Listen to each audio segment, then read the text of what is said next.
My girlfriend told me I'm heading to my sister's place for the weekend. Later, I discovered she had checked into a romantic resort with my business associate. I chose not to confront her directly.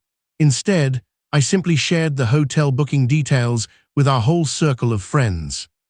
What was supposed to be a short getaway became the end of her place in our lives.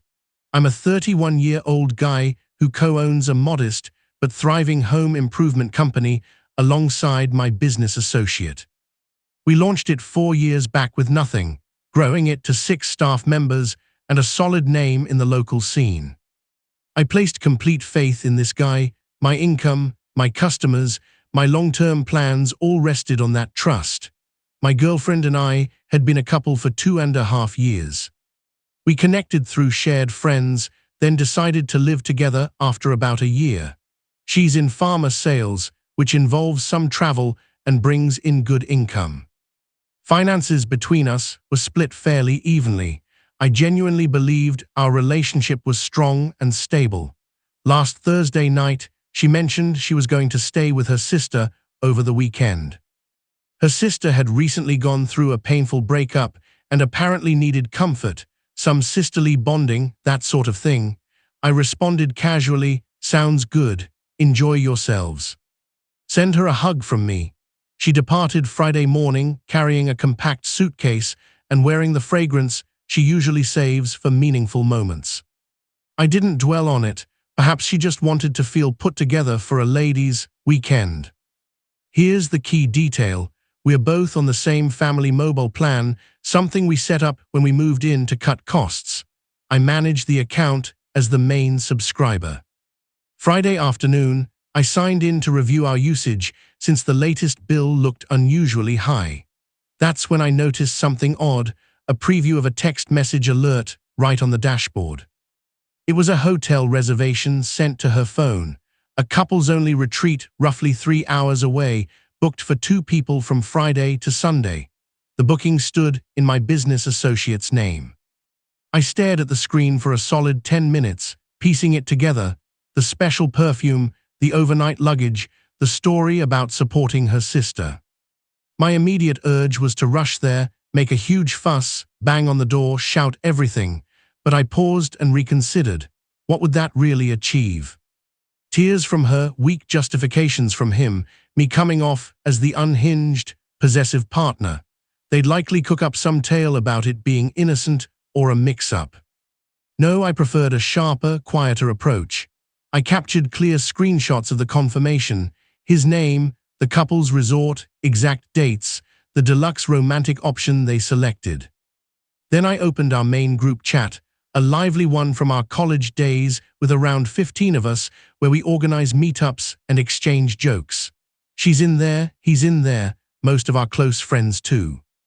I wrote, "Hey all, found something curious. My girlfriend said she was spending the weekend at her sister's to offer support after a breakup. Actually, she's checked into resort name in a couple's suite, reservation made under my business partner's name. Figured everyone deserved to see who they're really involved with. Attached the images, pressed send. After that, I switched my phone off and went to sleep. Surprisingly, I rested deeply. Update 1 * Saturday morning brought total mayhem. I powered my phone back on near 9 a.m. and faced 32 missed calls plus 89 unread messages. The group chat had gone nuclear overnight. My girlfriend rang me 17 times from midnight to 3 a.m. My business associate tried 8 times. Her sister called twice. His wife, yes, he's married, more on that shortly, called 4 times. The chat reactions poured in. One college friend wrote, "Dude, seriously?" Another, "Is this legit? Wow." Someone else, "We literally ate dinner together last week." What is happening? Around 1 a.m., my girlfriend attempted cleanup in frantic messages. "This is all a big misunderstanding. I can clarify everything. Why blast this publicly instead of discussing it privately? You're wrecking my image for no reason." My business associate stayed quiet in the group, probably wise, but his wife didn't hold back. Quick note I hadn't shared earlier. He's been married 7 years, has 2 young children, 5 and 3. His wife handles the household, cares for the kids, backs his demanding schedule. Over time, she'd grown friendly with many in our circle and joined the chat. Her post at 2:47 a.m. read simply, "Thank you for making this public. I was completely unaware." I'm finished. Just 4 lines, yet they carried enormous pain. I reviewed my private messages next. My girlfriend had written a lengthy one. "I can't fathom you shaming me publicly rather than handling this maturely. Yes, I'm here. Yes, with him, but it's not what you're imagining. We were only stepping away from daily stress. Nothing intimate occurred. You've been consumed by work recently. I felt ignored. He actually paid attention to me. That's it. You've blown this way out of proportion, and now everyone sees me as the bad guy. I hope you're satisfied ruining what we had." I read it twice, felt ignored. I worked too hard. Nothing intimate, supposedly. My reply: "The booking lists a romantic couples package. The room features 1 king-size bed. You claimed you were at your sister's. I'm not the person who ruined anything. Don't return to the apartment." She phoned right away. I didn't pick up. Then my business associate messaged, "We have to discuss this. Things are spiraling." "Meet at the office." I answered, "Monday works. Bring your attorney." Update 2: Monday arrived. The weekend felt heavy yet useful. Saturday afternoon, I returned to the apartment and carefully packed her belongings, not discarding anything, no interest in lawsuits, just boxing everything neatly and storing it in the guest room. I also replaced the locks. The lease is solely in my name. She only helped with rent, legally secure, morally even more so. Her mom phoned Sunday. Lovely conversation. "How could you humiliate my daughter publicly? Personal matters should remain private. You're spiteful and small-minded. You'll regret this." I replied calmly, "Ma'am, your daughter deceived me. She traveled to a romantic resort with a married man, and I learned about it via our shared phone account. I didn't manufacture the shame. I simply revealed it."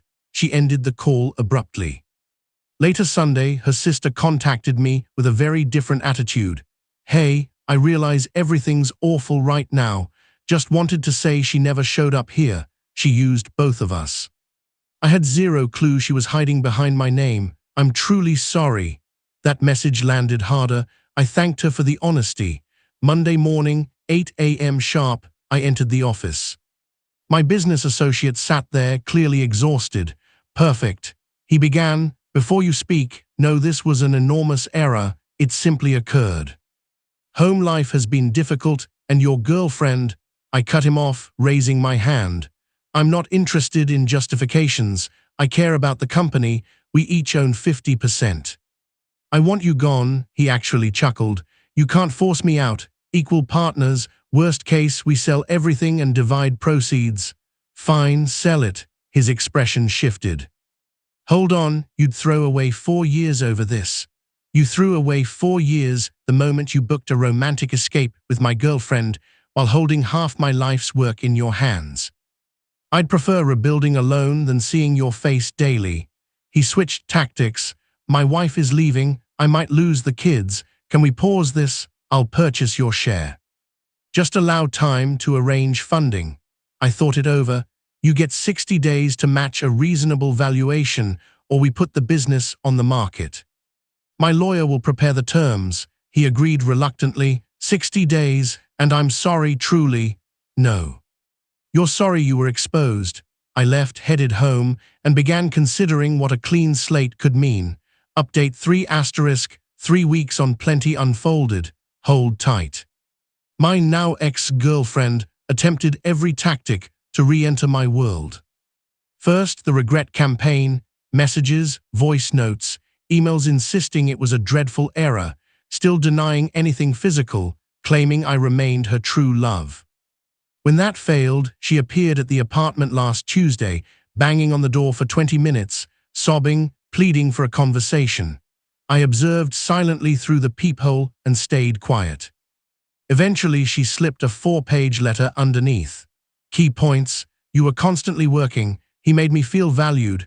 It stayed emotional, nothing more, despite the romantic couple's suite. "You're punishing me for having feelings. I merit another opportunity. I packed it away with her other items, no reply. Next, a couple of her friends, ones I considered mutual, tried stepping in as mediators. Their main point, I had shamed her publicly and owed an apology for my approach, regardless of her actions. My answer, she fabricated her whereabouts. She traveled to a couple's resort with a married father of 2. She allowed me to think she was helping her sister. I discovered it through our phone plan. I stated facts. If those facts shame her, responsibility lies with her choices. One blocked me afterward. The other admitted understanding and said we could remain civil. On the business front, matters worsened. My former associate failed to secure funding for a buyout. His wife initiated divorce proceedings, freezing their finances. Last week he proposed I purchase his stake at a discount because he urgently needed cash. The nerve, I responded. Valuation currently sits near $380,000. Your portion equals roughly $190,000. I'll offer $140,000 provided you sign a non-compete and depart at once, he bargained. I warned the price would decrease $5,000 weekly until he accepted. He signed on the 3rd day. Now the company belongs to me fully, took out a loan for the purchase, but it's workable. Staff seemed relieved, several preferred my leadership style. One confided privately that the ex-partner had grown unreliable lately, frequent tardiness, suspiciously long client appointments. As for my ex, her circumstances deteriorated further. Word of the drama reached her employer thanks to someone in our circle in the same field. She wasn't terminated outright, but clients voiced concerns, and she was advised to step down. Pharma sales relies heavily on credibility, apparently. Last update, she returned to her parents' home. Her mom still resents me, evident from a subtle jab on Facebook about folks who destroy rather than uplift. Strangers have tagged me in it 3 times. I ignore it. Our friend circle did some serious pruning. She's gone, he's gone, his soon-to-be ex-wife remains. Interestingly, we met for coffee recently. She expressed gratitude for the exposure. I'd suspected things for months, but lacked evidence. He dismissed my worries as paranoia, called me irrational over late nights and odd messages. You provided clarity. I'm torn between thanking you and resenting you. Both make sense, I said. She actually laughed. First time in weeks, she noted. My ex continues reaching out via new numbers and addresses. Always the same theme. It was an error. She still loves me. We can fix it. Recently, she emailed a detailed plan, counseling, better communication classes, joint therapy, all the standard phrases. I finally answered, I respect that you're trying to improve, but this wasn't a simple slip. You chose repeatedly to lie, mislead, betray, and hide behind your sister's name. A mistake is accidental, like leaving lights on. Your actions were intentional. I wish you the best moving forward, but we are finished. Kindly cease all contact. No messages since. A small relief. My ex-partner now works at a rival firm with a big salary drop. His wife received primary custody. Child support consumes most of his income. Consequences arrive slowly but completely. Me. I'm managing, not fantastic, not awful. Operating the business alone demands more effort, yet it feels honest. I began therapy 2.5 years with someone leaves echoes that need addressing. Rebuilding trust will take time. What I return to most, I never shouted, never stormed the resort, never smashed anything. I simply presented the facts and stepped aside while reality unfolded. Some call it harsh, perhaps, but she arranged a romantic escape with a married man who has 2 small children, all while assuring me she was consoling her sister. I ensured no one could act as though it never occurred. Truth tends to resolve matters eventually. You only need the courage to allow it. Thanks for taking the time to read. Onward.